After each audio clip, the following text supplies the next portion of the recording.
It lays the predicate and the foundation for the development of a weather satellite that will permit man to determine the world's cloud layer and ultimately to control the weather, and he who controls the weather will control the world. From nationaldefensemagazine.org, Industry Perspective, weather is key to gaining tactical edge in changing battle spaces. America has long since become a part of that, quote, battle space. This week, administration official Lee Zeldin was yet again spewing climate engineering, cover-up, damage control, and deception. Listen carefully. Here it is. So when I first got confirmed, I sat down here at the agency with people and told them everything that I can know, everything that this agency knows about these topics. I want us to communicate with the public. Everything that I know as the EPA administrator should be communicated transparently with the American public, whatever the answer is, wherever the facts lie. We posted last month on the EPA website, epa.gov/geoengineering, a lot of the answers I received on this topic. And there has been government funding that's gone towards some of these efforts. There are entities and people who would want to drastically scale these activities up. I agree with you with your concern just with the idea of playing God. The solar radiation modification, stratospheric aerosol injection, marine cloud brightening. There are these activities to make changes to the stratosphere or the lower atmosphere and try to deflect sun rays from hitting the Earth to instead send it back into space. And, in the case of stratospheric aerosol injection, you're talking about putting sulfur dioxide, a lot of it, for a long time, into the upper atmosphere, which, by the way, turns into acid rain. There are real health concerns with regards to these activities. And it's not like, it's thoroughly studied, it's approved, it's trusted, it's vetted. Instead, you have people who just want to do it on their own, like try to get themselves, someone to hand over $1 billion to just go dump a whole bunch of sulfur dioxide into the stratosphere. And no, that doesn't sound good. It doesn't sound right, and it shouldn't happen. No. Let's stop there. Summary. Lee Zeldin, after first pretending that the climate engineering crimes in our skies were being perpetrated by two Silicon Valley PR stunt puppets who launched a few balloons and called it geoengineering. When that attempt to distract and deceive failed miserably, Zeldin then went on the air again, claiming total honesty and transparency with his new geoengineering government website, which, no surprise, was a geoengineering denial website. Nothing to see here, just condensation trails, move along, regurgitated official denial. After both of those pitiful maneuvers failed to slow down the mass awakening to climate engineering taking place over our heads, Zeldin seems to now make the claim that perhaps other administrations were involved, or near the end, perhaps it's just some billionaires behind it all. Again, total smoke and mere damage control deception that's no longer working. Moving on. Radiation burns the sky. NASA sounds alarm as expanding South Atlantic anomaly threatens U.S. satellites against rising Russian space rivalry. That's from sustainabilitytimes.com. The South Atlantic anomaly, they say, is characterized by elevated radiation levels due to the proximity of the inner Van Allen radiation belt to Earth's surface in this region. This results in a weakened magnetic field that allows increased cosmic radiation to penetrate the atmosphere. The heightened radiation levels pose a serious threat to satellites and spacecraft passing through the anomaly, with the potential to disrupt electronic systems and jeopardize the success of space missions. Stop. All these people seem to be concerned about is the danger to satellites and spacecraft. Question: what is actually the core cause of the, quote, radiation burns the sky anomaly? Detonation of hydrogen bombs in the atmosphere, Project Starfish Prime and Project Fishbowl, countless rocket launches that rip gaping holes in the ozone layer, the extreme bombardment of the atmosphere with overlapping frequency transmissions from every imaginable direction, the most powerful of which are utilized for climate engineering purposes. And of course, there is the 24/7 bombardment of our atmosphere with electrically conductive, highly toxic climate engineering elements. What could go wrong? No mention of those existential threats, no mention of causes at all in this report from Sustainability Times. Just the concern of dangers to satellites. And why worry about that when the current administration is already trashing billion-dollar satellites in the apparent attempt to eliminate any and every means of tracking climate engineering operations and the rapidly increasing collapse of planetary life support systems? The Sustainability Times report continues with this. NASA's findings reveal that the South Atlantic anomaly is not only persistent, but also expanding and shifting. The growing size of this anomaly raises alarms about its potential impact on both space-based and terrestrial technologies. Doesn't say anything about life, does it? As the anomaly enlarges, it poses an increasing risk to satellites, which could have severe consequences for communication systems and power infrastructure. Yeah, can't have that. The authors of the report pay no heed to the looming collapse of planetary life support systems, so long as the grid stays on. In the words of the Weather Channel's Jim Cantori, seen him say this so many times, quote, "The most important thing you can prepare for is a power outage," end quote. Really, Jim? So a power outage is a greater threat than a planet that no longer supports life? The truth is this: because no one in any official agency is telling the truth about anything at this point, we have absolutely no way of knowing exactly what the so-called South Atlantic atmospheric anomaly is, what caused it, how bad it is going to get, not to mention Earth's life-sustaining ozone layer, which is already spiraling into functional collapse. Climate engineering is the core causal factor in that equation. On the subject of functional collapse, in the case of life forms like us, the human race, if all current statistical data is considered and a statistical trajectory calculated from the data, the human race is functionally extinct right now. Translation: current populations face statistically certain near-term collapse, total or very near total. Remnant survivors would have limited odds of survival for long due to the degree of damage to the planet and its existing life support systems. You know those post-apocalyptic movies where there's always still trees and creatures running around, deer and rabbits? That's not how the story will go. If we remain in the current course, think Venus syndrome, and no, it's not a metaphor. Search geoengineeringwatch.org Venus syndrome. Learn what most don't want to know. On that note of not so good cheer, next from nakedscience.com, should the government control our climate? Question mark. They say that this report investigates geoengineering, radical scientific attempts to control Earth's climate in the fight against global warming. It explores bold propositions and proposals like reflecting sunlight with aerosols and altering oceans to absorb carbon. That's called ocean fertilization, while weighing the risks, ethics, and unintended consequences of, quote, playing God with the weather. Yeah, what could go wrong by completely derailing incomprehensibly complex planetary life support systems and using them for a weapon? What could go wrong? It's common to hear people claim that you can't trust the official climate data, and they're right, except in the wrong way. Those that make the statements are trying to convince themselves that the planet and climate isn't as damaged as we're being told. But in reality, such a conclusion couldn't be further from the truth. In fact, in regard to the climate, the biosphere, and the entire web of life, the damage is already done. It's catastrophically worse than any official disclosure. The powers that shouldn't be are desperately trying to mask the unfolding total collapse from populations till the moment of impact, which now draws perilously near. Why? Because the controllers aren't prepared for the moment of panic, or the pitchforks and torches moment, once populations are finally forced to wake up due to collapsing everything, including empty food shelves. Here's more not-so-fun facts that Lee Zeldin and friends don't want you to know. The following are two small excerpts from an 800-page U.S. Senate document geoengineeringwatch.org located some years ago on weather modification, a.k.a. climate engineering, from 1978. Question: how much more massive are these operations now?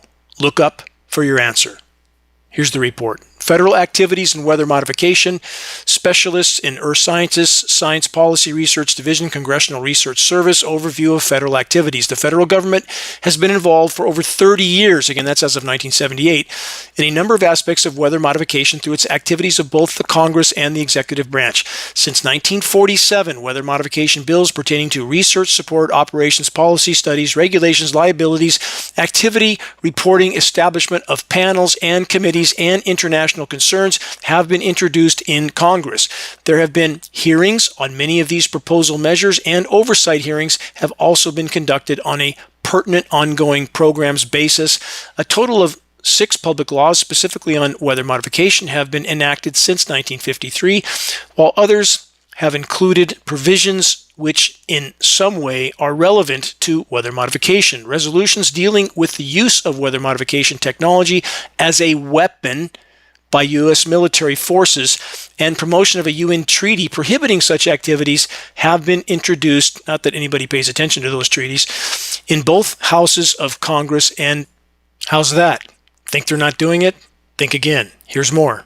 Again, this is from an 800-page U.S. Senate document. In a recent article contributed by the Tri-State National Weather Association to a nationally circulated publication devoted to organic agriculture, the following evils were brought on by weather modification, and they're cataloged as follows. Cloud seeding has been responsible for the great 5-year drought in the Northeast United States. 2.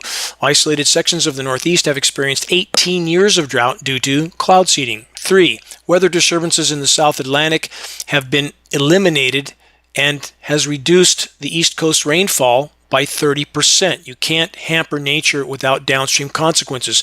They continue. Rain that is needed for agriculture if agriculture is to be successful. The average dairy farmer on the East Coast living in an area of cloud seeding has averaged a net financial loss because of cloud seeding. 5. Crop production losses in Pennsylvania alone have amounted to 50 million. When effects of seeding wear off, this is item 6, cloud bursts, aka devastating deluges, occur, causing floods, destroying crops, buildings, and drowning people, as well as livestock. This is all from the 800-page Senate documents. Number 7, seeding has been responsible for the serious air pollution problems in the region. Continuing, next item, poisoning of all living matter is directly related to cloud seeding. Emphysema is 3 times higher in areas of heavy cloud seeding. Cancer is virulently out of proportion. Financial losses to agriculture and related industries run into the billions. Forest trees as well as cultivated orchards are dying from chemical reactions taking place in the air due to the addition of cloud seeding agents. The atmosphere has been rendered completely biologically incompatible with all living matter, which includes animals and plants. Now, this report, this part of the report, was what the population was reporting to media, and what the government has done their best to sweep under the rug. Much, much more in this report and other reports at geoengineeringwatch.org. Again, that excerpt was from an 800-page U.S. Senate document all the way back in 1978. You can read it for yourself with important sections highlighted. As I stated, search geoengineeringwatch.org, massive Senate document, climate engineering. The fun never stops in the orbiting asylum, does it?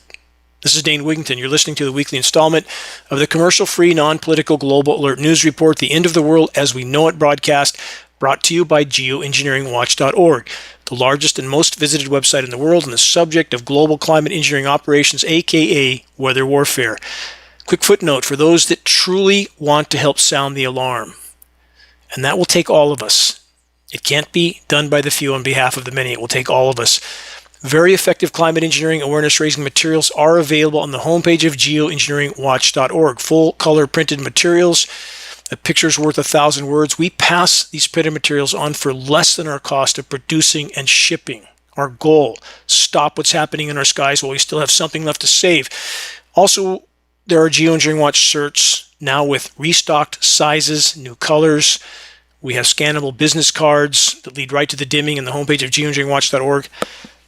These are tools that can help move this fight forward. Time isn't on our side. Start a conversation on climate engineering. Every day counts. Moving on, let's ask AI about geoengineering. Here it is. Geoengineering, defined as the deliberate large-scale intervention in the Earth's natural systems to counteract climate change. How's that working out so far after 80 years and we're circling the drain? AI continues, presents a complex interplay of potential benefits. Benefits to who? Those in power. And significant risks, that's an understatement, particularly concerning extreme weather events like flash droughts, fires, and flash floods. Yeah, exactly like what's occurring all over the world. AI continues, while some geoengineering methods aim to mitigate rising global temperatures, their implementation could inadvertently alter regional weather patterns, leading to unintentional consequences. Imagine that. Next, how many have taken note of the big pre-Labor Day chemical cooldown taking place in the most populated portions of the U.S., generally in some of the mid-northern, eastern section, southern section, and in the meantime, the hellish heat dome in the U.S. West is maintained, and that's part of the entire process. Massive ionosphere heater-induced heat dome, which circulates upper-level winds clockwise around that heat dome, including the moisture with it. That's chemically nucleated the entire way. As it's then pumped back down into the U.S., they call it a cold front, very shallow layer of chemically cooled air. They make sensationalized headlines. Look, it's an early fall. Forget about the record heat that's been on and off for all year, many years. Look, it's cooler. Everything's fine. Go back to sleep. Part of the plan. Moving on from the Post and Courier.com, chemtrails, once fodder for conspiracy theorists, is now a campaign issue in South Carolina. By the way, one of the most honorable human beings I've met, and now a personal friend in South Carolina, Lee Gelreath, is doing immense amount of good for this cause. So, of course, they have to target Lee. Who wrote this article? Nick Reynolds for the Post and Courier.com. Perhaps Nick should get a link to the Dimming and ask to explain why he did such a hit piece as this.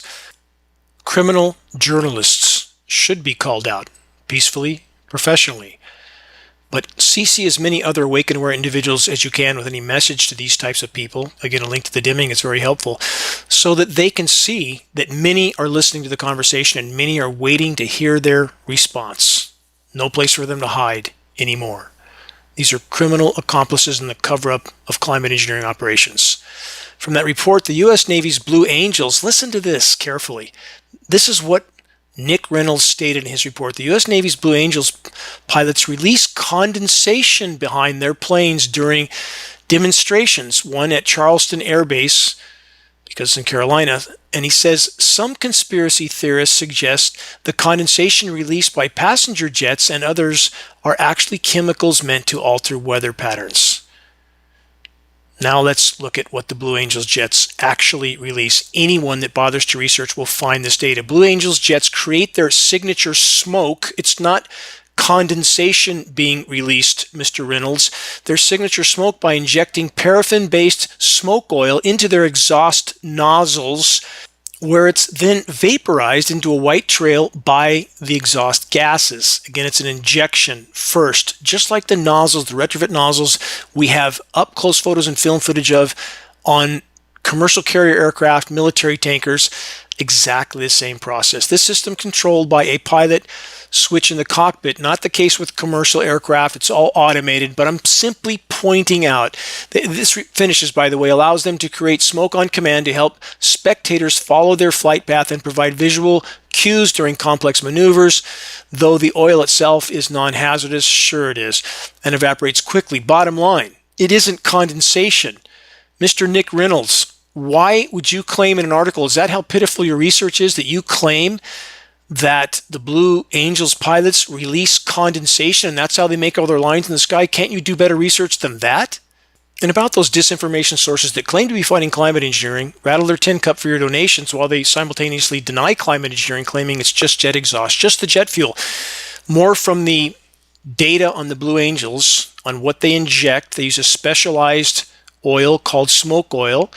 The next heading is injection system. It says this oil is stored in onboard tanks and pumped through specially installed nozzles into the hot exhaust.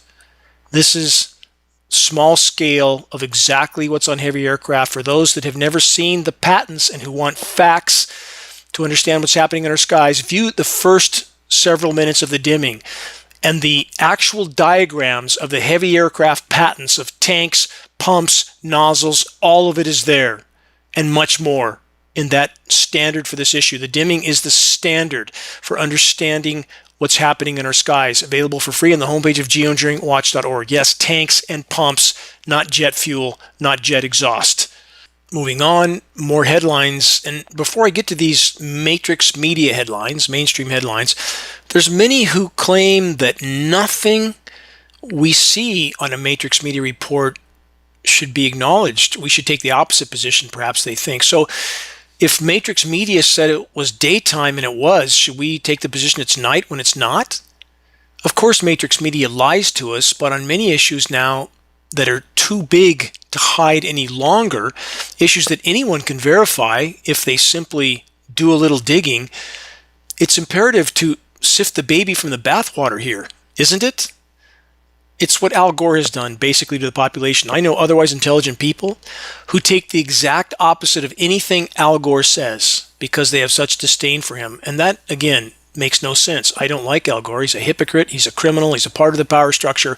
He owns stock in the companies he claims to be fighting. But again, if Al Gore said it was daytime and it was, should we take the position that it's night when it's not?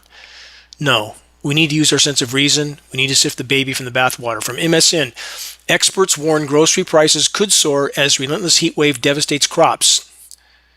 There's no could, there's no may, there's no might. It's here. Crops are collapsing around the globe. We're hearing from people all over the globe that can't grow a garden anymore. How long do you think that this current trajectory can continue before we're out of food?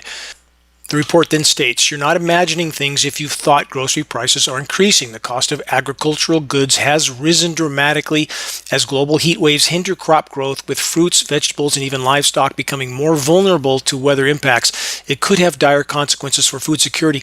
We see in Northern California, formerly lush, formerly cool, in the middle of winter, I have seen cows at 9 o'clock in the morning in January hiding under trees because the sunlight is so intense from our now all but collapsed ozone layer. Climate engineering, core causal factor, not hairspray cans.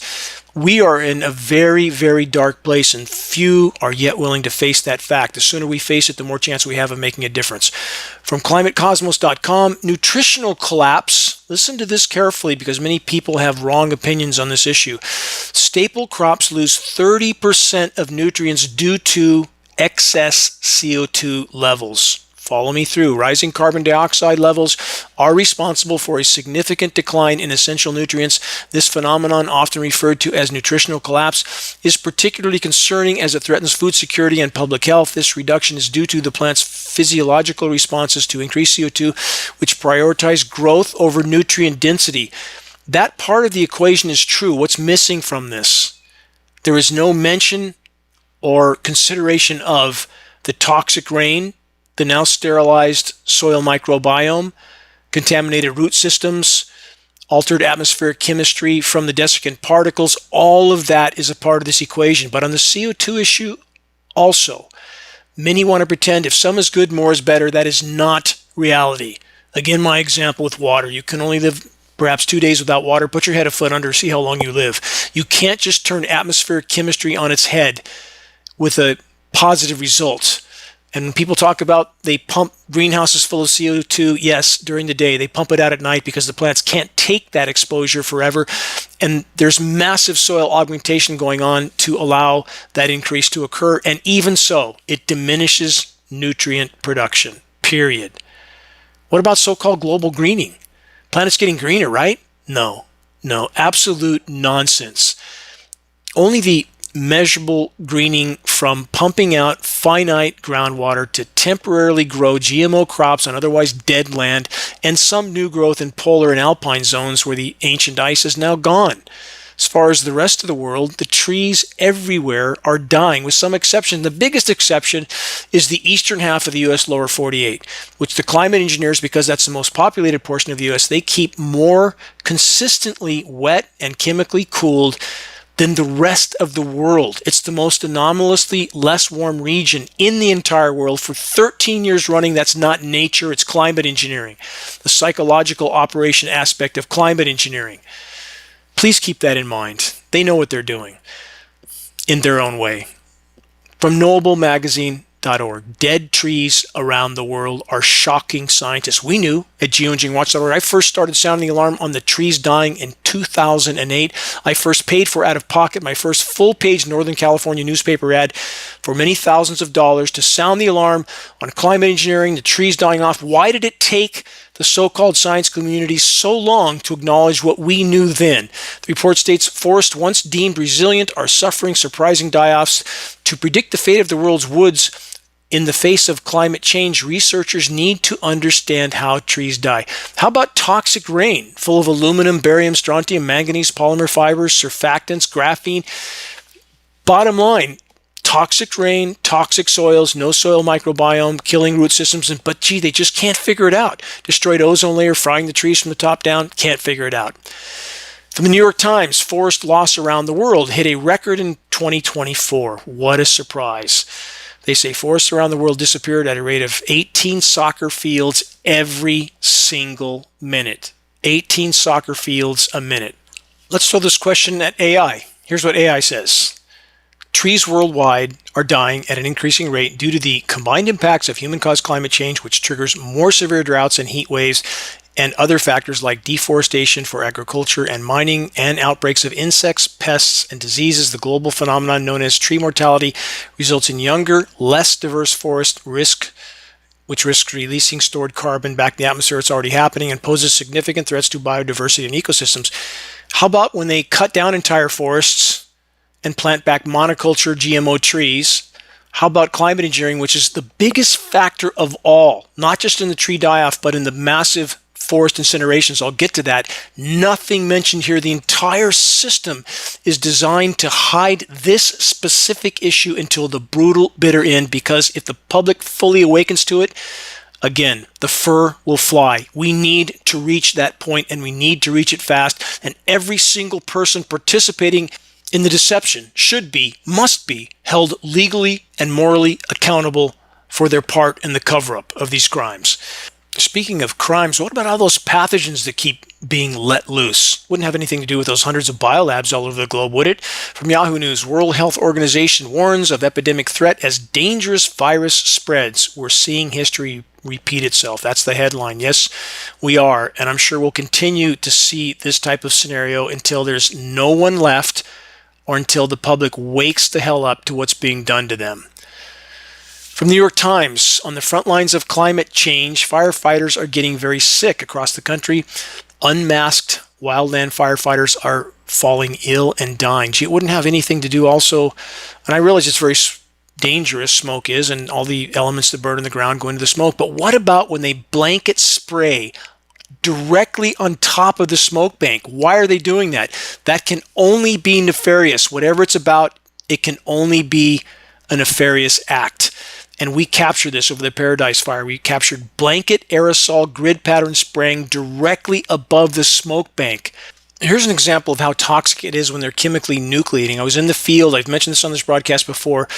Total of 8 sawyers, saw crew that I run. I fall the trees, the sick, dead, dying trees. They lop them up. We save the good trees.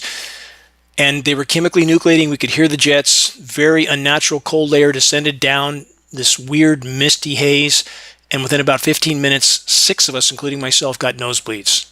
Obviously, something very bad was in that mix. It's not your imagination when you feel you're having breathing issues from this mountain of material that's raining down on all of us. We have recent peer-reviewed study that, depending on the location and conditions, we may be inhaling as many as 20 million nanoparticles in a single breath.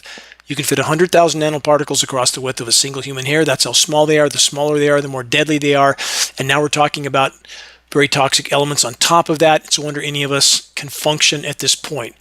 Pressing on, I'm going to blaze through some headlines because I have so many to cover. I'm not going to get through them all. From phys.org, study projects increases in lightning, wildfire risk for U.S. Northwest, part of the plan. When you fill the atmosphere with these electrically conductive particles, you diminish and disperse rainfall, and you create more dry lightning at the same time. Part of the plan, drying out forests and using them when they incinerate as mimicking the cooling effects, temporary toxic cooling effects of a volcano. This is peer-reviewed study advocating for this. As insane as that seems, that's the absolute fact. Please search Wildfire Surge Geoengineering Agenda. Please search the Engineering Wildfire section on the homepage of geoengineeringwatch.org. You absolutely will not like what you learn. From the other side of the world, the UK Guardian, EU wildfires worst on record as burning season continues. That's not an accident. It's not just nature. And I'm not saying we haven't trashed the planet from 1,000 different directions. I absolutely admit that and know much about that subject. But the bottom line is there's no legitimate discussion about climate, anything from any perspective, without first and foremost addressing the climate engineering elephant in the equation. From the Guardian report, deadly infernos have emptied out villages and forced farmers to become firefighters. These fires have engulfed 4 times as much land this year as the average for the same period over the past 2 decades, which is already much higher than previous decades before that. It just keeps going up and up and up. The fires have also broken records for this time of year for air pollutants. Just talked about that, didn't we? Not just fires, including fine particulates known as PM 2.5. And they are not even looking for nanoparticles. Not even looking for them. They say 2.5 PM particles are far more deadly than previously thought because they weren't disclosing it. Nanoparticles far more dangerous still, and they're still not disclosing that here in this report. Let's add this to the mix from CBC Canada. Grooming forests could be making fires worse, researchers warn. Who would have imagined? Glyphosate sprayed on the forest kills slow-burning trees, leaving more flammable species vulnerable. Now, what could go wrong with taking a biodiverse forest, clear-cutting it, killing the species that are not timber species, so you have a sterile GMO organism, genetically modified tree soaked with glyphosate? Yeah, what could possibly go wrong with that? When you hear people claiming that the reason the forests are burning all over the globe is because we're just not cutting down enough trees, we're just not thinning the forest, that is absolute nonsense. And I've done more of that type of work, I would wager, than anybody you hear that statement from. I've done it in the wilderness, 6 cost share programs, 3 federal, 3 state. I ran them all in the field.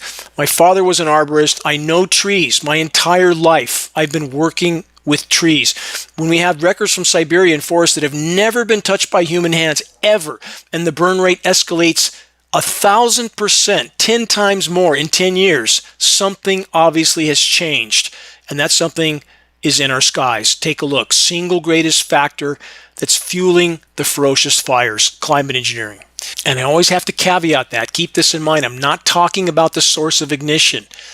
Any moron with a match can start a fire. There can be thousands of different causes for that. What is setting the template for these fires to burn with such ferocity? Cutting off the hydrological cycle, poisoning soils, root systems, destroying the ozone layer, which fries the foliage from the top down, the ionized atmosphere, now more dry lightning, all of this. Climate engineering, climate engineering, climate engineering. From AccuWeather, unseasonably cool pattern to bring record challenging temperatures to Great Lakes Northeast. A fall preview will challenge some long-standing cool records through the holiday weekend. That's the kind of headline they want. No matter how hot it's been and for how long, they can chemically cool a surface layer of air, sensationalize it, skew the temperature data, and pretend it isn't as hot as it is because they had X amount of days or weeks with a chemically cooled surface layer. We're talking to pilots that have seen temperatures escalate as much as 20 or 30 degrees a short distance off the deck. That's not right.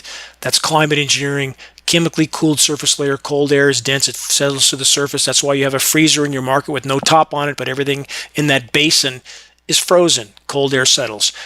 In the meantime, the West continues to bake and burn. On that note, from Fortune.com, it's so hot in Western U.S. that some people are wobbling and collapsing to the ground as they walk outside. That's the headline. From AP News, U.S. heat wave smothers Pacific Northwest, poses extreme risk in California and Arizona. I can vouch for that. It is literally like living in hell here. Never cools off. We don't even see a cloud, let alone rain. But if you're in Burning Man, you'll get some rain. As the last 3 years, and I'm no fan of this event, I'm simply pointing out the climate engineers are probably laughing it up behind closed doors as they hit this event again this year. I'm just side story for a moment because we saw the same thing happen. Occupy Wall Street, October surprise, freak snowstorm, Dakota protesters, same thing. We captured that 50-degree rain, a stripe of frozen material right over the Dakota protesters. That's chemical nucleation. Weather nature doesn't make stripes of snow across a specific region. We captured a satellite image of a stripe of snow across flat Kansas, 10 miles wide and 300 miles long, a stripe of snow. Really? That's nature? People need to wake up, and the so-called climate experts have shown nothing but tyrannical behavior as they continue to help hide this issue. All the meteorologists, all Matrix media, all of them part of the criminal cover-up. From Weather Network, BC and Alberta roast in late August heat as records fall, relief out of reach. The climate engineers can bake and burn any area they want for as long as they want. From France24.com, new data shows record drought in Europe. Report then states Europe is parched. New data from the European Drought Observatory shows more than half of the continent is experiencing record drought this month amid a summer of heat waves. Think ionosphere heater-induced high-pressure heat dome. And in the picture for this article, guess what? Sky full of spray from that article. U.S. West Coast drought still not being disclosed. We are drier than we have ever been in my location of Northern California, and they show zero drought here. Lies from every direction. And that goes across other subjects too, like safe and effective when they're anything but. Keep in mind, those in control are completely out of control. From DesertReview.com, update Imperial County braces for additional rainfall, power outages, and road closures. Massive deluge there after extreme dry, brutal drought conditions. And also, what do we have? Massive hail. Every time there's any sizable storm, the hail just gets bigger and bigger. Baseball, softball size. That's chemical ice nucleation, by the way. Search the engineering winter section. Learn more. From azfamily.com, Haboob hits Arizona. Thunderstorms dump heavy rain across Metro Phoenix. If you haven't seen the images of this massively high wave of dust literally swallowing Phoenix, take a look. Looks like something out of a sci-fi movie. Here's a quick footnote from my part of the world from ABC News. Siskiyou County, which is next to Shasta County where I live, hit by over 2,700 lightning strikes leading to fires and red flag warnings. Dry the forest out, ignite it. 27 strikes, you're going to get some ignition somewhere, right? And you have a geoengineering smokestack to fill the sky with particles. Part of the plan. Peer-reviewed science study advocating for this. Search engineering wildfires. From metro.co.uk, tour guide dies after collapsing in searing heat while showing group around Rome's Colosseum. Italy's health ministry issued red alert. Some of these places are in total meltdown. Greece, parts of Italy here, they literally have to turn the tourists away. It's now too hot. So who's the biggest single participant in the climate engineering, a.k.a. weather warfare operations? The U.S. military, of course, with more funding than the next 10 biggest militaries combined. The U.S. military has 3 times more aerial tankers, the type used in climate engineering, than all other militaries in the world combined. With that in mind, this headline, 24 News TV, Middle East, Iranian expert accuses U.S. and the other country that we're not even allowed to mention, perhaps, of weather manipulation to deepen drought in Iran. An Iranian water resources specialist has accused the United States and the other country of manipulating regional weather patterns to intensify Iran's severe drought. The water resources specialist further stated, quote, both nations have been deliberately diverting clouds away from Iran for over 4 decades. He continued, I say this with total certainty. The water resources specialist made this statement, furthering that satellite imagery shows altered cloud trajectories. They know exactly what's going on. They know exactly.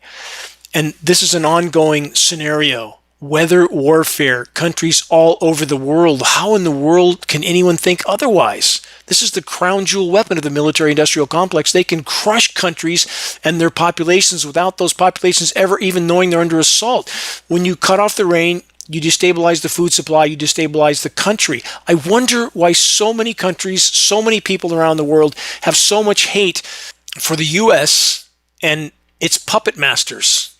The money printers control it all. And as the walls close in, they will, as expected, commence with conditioning populations for coming false flag events. On that note, from usnews.com. U.S. and NATO allies warn of increasing Iranian threats in Europe and North America. From that report, the United States and many of its NATO allies are accusing Iran of a growing number of threats and demanding that it ends attempts to harm dissidents and others. The statement did not identify any particular attack, no surprise, although the US and others, what others, have warned for many years of Iranian-sponsored plots on European and US soil. Is that like the diabetic Arab that we were told masterminded the entire 9/11 event from a cave somewhere in Afghanistan? Really? Question: how many times, over how many decades, have we heard this exact form of warning, or should I say conditioning for a coming false flag event, exactly like Iraq's WMDs that never existed? Whatever one chooses to feel about Iran, their customs, or the never-ending accusations made against them, another question: which country or countries are perpetually initiating aggression and orchestrating coups to topple whose leaders? Which country or countries have funded the very militant groups which they then use as the premise to purge the land of populations that are in their way? To understand the complexity of the question, some honest, objective historical research would be needed. But for this discussion, who has been waging relentless weather warfare on who for some 4 decades, as I just covered? Western powers cutting off rain to Iran for 4 decades, and they've been sounding the alarm on this for nearly that long. Their president on the floor of the UN, on film, on the record, going back 2 decades, stating exactly this fact, and it's continued to this day. Here's another for the record. Iran hasn't invaded any other country for approximately 250 years. Can America make such a claim? No. For the record, as I've stated on this broadcast previously, over the last 100+ years, the U.S. has invaded, destabilized, toppled, and/or occupied about 100 countries.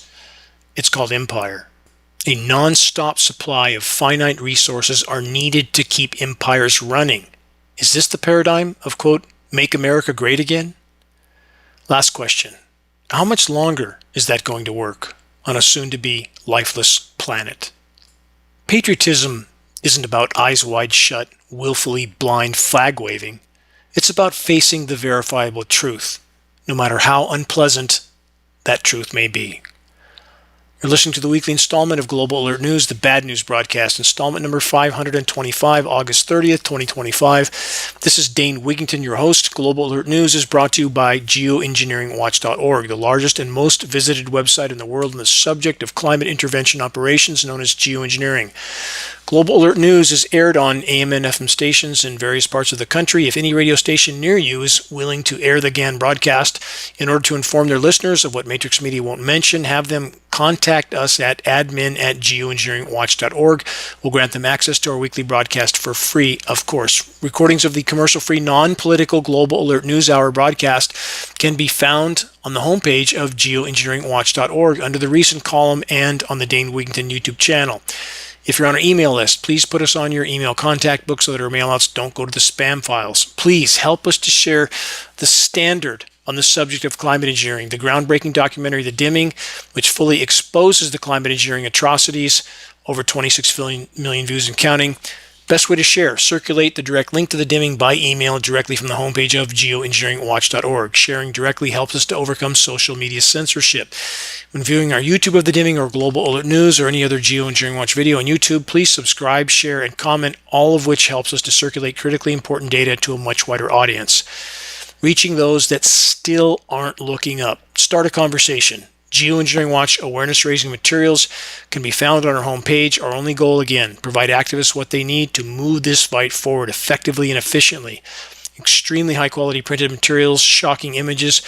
We pass these printed materials on for less than our cost of producing and shipping.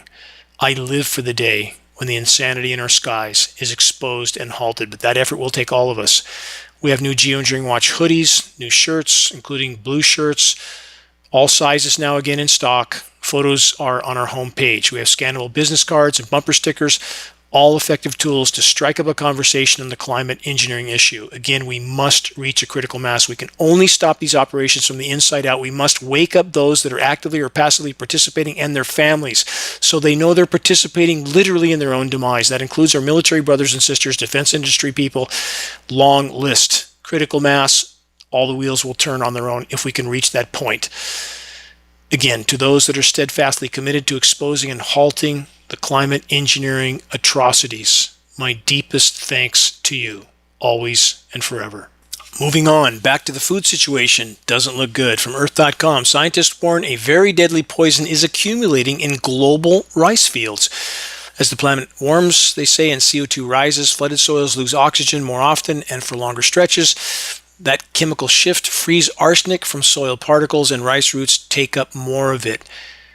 Let's again consider, we can't accept as valid any of these stories unless or until the climate engineering elephant in the equation is accounted for, including the tens of millions of tons of toxic nanoparticle fallout that is blanketing literally the entire planet. So everyone who writes an article like this should get a link to the Dimming and ask to explain why they're not including the climate engineering factor in anything they write about environmental anything. From DWTV.com, Norway's salmon crisis. Factory farming is threatening to wipe out wild salmon populations in Norway. It's all over the world. Due to the dramatic spread of parasitic salmon lice. Can the wild salmon still be saved? Question mark. Short answer, on the current course, no. There are massive fish die-offs taking place all over the world. Rivers, lakes, seas, everywhere. And it's accelerating by the day. From infoforum.com/news, the bees are just not surviving. Local honey producers losing colonies at alarming rate. This is an ongoing story again. 70% collapse of the bees this year of the 20% that remain. So that's a 70% collapse of 20%. We have single-digit percentages of the pollinators remaining. Einstein said, lose the pollinators, humans have 3 or 4 years to live. And that's not even taking into account everything else we've done to the planet. Toxic algae blooms, also everywhere. Oceans, inland waterways, a sign of a dying planet. And this is far more serious than most know or understand. From thebulletin.org, climate cesspool. Extreme rain is turning homes into havens for toxic mold. When you fill the atmosphere with what amounts to fungal and mold proliferation platforms, all the tiny particles, that also accelerates everything. When these toxic elements kill beneficial microbiome, atmospheric and terrestrial, also turns loose fungal and mold everything. Just like when you take an antibiotic in your body, fungal infections ensue. About Earth's trees. From the UK Guardian, Brazil authorities suspend key Amazon rainforest protection measure. This is more signs of what the human race is doing, and we're doing exactly the same here in the US. Drill, baby, drill. As the walls close in from every direction, let's just ramp up the party, full throttle, until nothing is left. And that is the course we are on. From US News, where would planting trees help most with global warming? Question mark. They say it's a simple and common prescription for global warming and fire suppression. Plant more trees. Really? Except they don't grow. How about that? I know firsthand from my region, I've been over this on this broadcast, I could 20 years ago plant up to 300 trees in a day with a 95% success rate. 95% would make it through the first year. Success rate now, 0. Nothing. And that is not unique to my area. Yes, some places in the East Coast that are still getting soaked because the climate engineers are choosing to keep those people oblivious to what's happening around the globe. Still have some greenery there, but the picture outside your front door is not a snapshot of the world. The entire eastern half of the U.S. is less than 1% of the Earth's surface area, not a snapshot of the world. From Climate Crisis 24/7, drought threatens America's top farm counties as California agriculture faces water crisis. They can cut the rain off here as long as they want. Please search Engineered Drought Catastrophe Target California, a presentation I did many years ago. Everything I said would happen has. It couldn't not happen with climate engineering continuing. Moving on, about the air conditioners of the planet. They are breaking down. And I don't care where you live, if you think it's not going to affect you, you're gravely mistaken. From the UK Guardian, collapse of critical Atlantic current is no longer low likelihood, study finds. Scientists have warned previously that the AMOC collapse must be avoided at all costs. Too late. It's already baked in. From grist.org, Antarctica is in extreme peril. Abrupt changes threaten to send the continent past the point of no return. New study finds we are already there. We are through the guardrail, soaring through the air on the way to the bottom of the canyon. And the human race, like the passengers in the Thelma and Louise car, that famous photograph, fighting over which station to put the radio on as they're headed toward the bottom of the abyss. So many times on this broadcast, I've made mention of the following principle. The hallmark of a healthy mind is an unyielding willingness to face the truth, no matter how dire that truth is. From the holistic psychologist, this statement: people don't want the truth. They want their beliefs reinforced. And when they're not, they go into fight or flight. Their body actually feels danger. Without the awareness of the ego, the hearing of the truth will cause someone to totally shut down, take things personal, and to not even allow an outside perspective. How true that is. The wisest amongst us have learned to accept that uncomfortable feeling, knowing it's just the ego and body feeling unsafe. Listening to and absorbing information that clashes with preconceived beliefs is a process that allows us to actually evolve as human beings. It's this process that allows us to understand reality as a concept, which we co-create. So many people are completely out of touch with reality. We've all met them. They don't see themselves. They can't see who someone else actually is. They've created an entirely different narrative to a situation, many situations. If you bring up something outside of that perspective, you're met with divisiveness or denial, two of the most common coping mechanisms known to human beings. How many have seen the movie V for Vendetta? If not, perhaps you should take the time to do so. You'll understand if you do. A quote from V: "Since mankind's dawn, a handful of oppressors have accepted the responsibility over our lives that we should have accepted for ourselves. By doing so, they took our power. By doing nothing, we gave it away. We've seen where their way leads, through camps and wars, towards the slaughterhouse," end quote from V. Yes, the slaughterhouse, the killing fields. Those that orchestrate the chaos, conflict, and carnage are determined to suppress any frontline reporting on their criminality.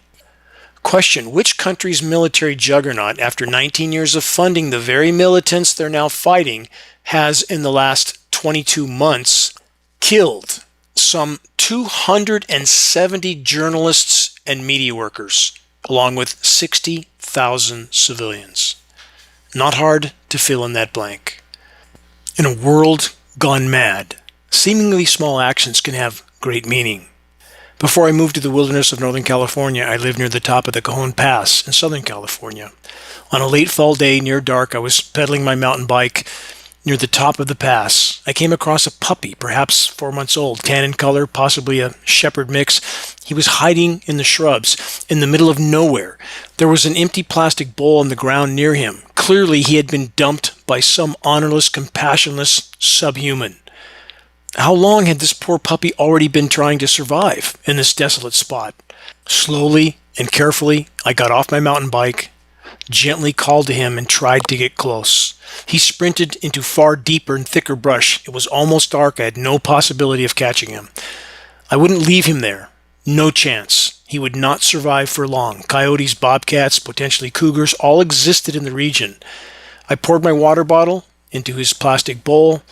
I unwrapped the only granola bar I had and left it for him. I came back the following day. He was hiding in the shadows, but as soon as I approached again, he bolted into the thickets where I couldn't follow.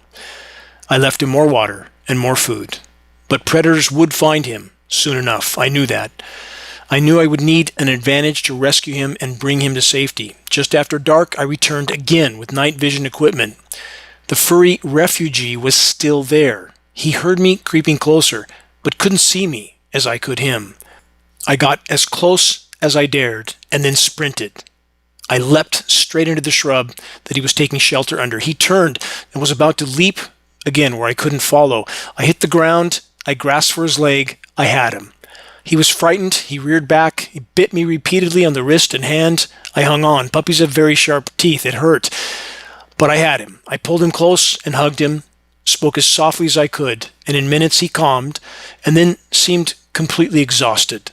I carefully placed him on the seat of my truck. I joined him there, and I headed home over a series of back roads.